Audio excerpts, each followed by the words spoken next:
Hi, this is Ayşem Esarda. I am a realtor in Naples, Florida, and we are here today with internationally acclaimed economist Dr. Elliot Eisenberg, as we all have lots of questions about economy. So, welcome, Elliot. Thank you very much. It's a pleasure to be here. Thank you. Thank you for being here. So, we know that there is a lot of things going on with the economy. First of all, I want to ask you about the inflation. Like, what is your take on the inflation and the interest rates? Will Fed will keep raising them? Great questions. Let's take them one by one. Okay. Inflation's coming down. There's no question it's coming down. Okay. But the problem is the inflation that's coming down isn't what the Fed's particularly concerned about. When COVID got bad, when COVID began, we saw inflation. There was deflation at first. Energy prices collapsed because the world was going to go into the handbasket and so on. But then supply chains started to break everywhere. So the cost of goods became expensive. Interest rates collapsed by design, but the Fed. So demand for housing went crazy. So housing prices, rental prices went up, supply chain problems, transportation costs went up, and so on.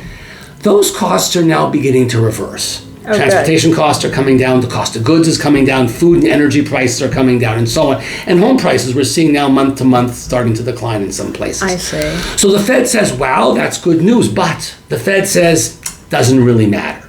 The Fed says, look, those prices went up because of COVID, and now that COVID's kind of going away, those prices are going to come down.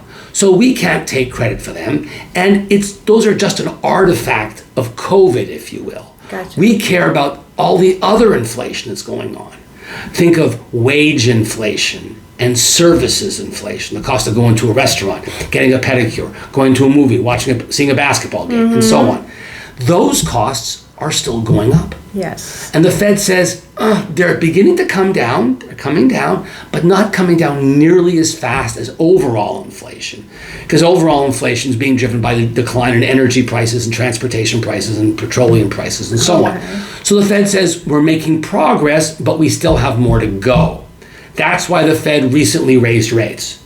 That's why I suspect that the Fed may well raise rates again at their next meeting in May. No way. Really? Again? I get that feeling that they would like to. Okay. This is a Fed that feels bad that they missed the inflation on the way up, thinking it was transitory and that it would go away quickly, and it hasn't.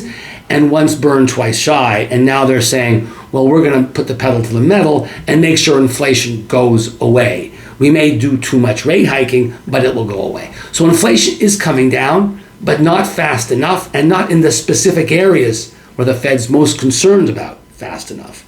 And as a result, I think the Fed's going to raise rates. Do you think they will come down eventually for the next year? I will. Oh yes. If in 3 years from now, when we look back at spring of 2024, we'll be in 2025 at that point. We'll say, yeah, inflation was steadily and slowly coming down. It just doesn't come down fast enough. It takes time. It didn't go up overnight. It won't go down overnight. But if you look at all the data out there on inflation expectations, so what do we think inflation will be in a year or two? What do markets think inflation will be in a year or two? And across the board, the general consensus that inflation will be meaningfully lower in a year, 2 years, and 3 years' time than today. So yeah, it will come down. Just the Fed wants to make sure it gets it down. And it won't go up again, hopefully. Hopefully not. I mean, there are all kinds of weird external factors that come into play here. But generally speaking, no. The inflation that we experienced was largely a one-off because of COVID, stimulus checks, supply chain breakdowns, and so on. Increase in the money supply.